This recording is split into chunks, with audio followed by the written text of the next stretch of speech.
В рамках подготовки к новому, соответственно, к этапу по сдаче единого госэкзамена в 2015 году у нас начался процесс репетиционного экзамена.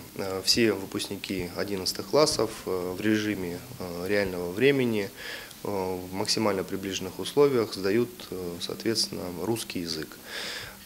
Также хотел отметить, что в рамках подготовки к государственной итоговой аттестации 9 классов точно такую же процедуру пройдут выпускники 9 классов, и они будут сдавать экзамен по математике.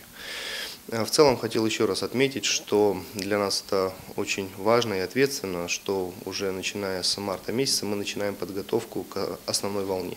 Хотел напомнить, что досрочный период экзамена начинается с 23 марта по 24 апреля и основная волна с 25 мая по 26 июня.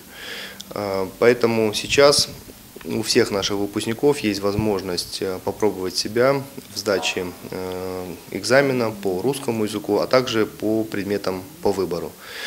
Все условия для этого созданы. Значит, наш вновь функционирующий Республиканский центр оценки качества имеет план мероприятий, план-график по проведению оценочных процедур во всех образовательных учреждениях нашей республики. В этом году мы впервые будем сдавать математику в виде базового и профильного уровня.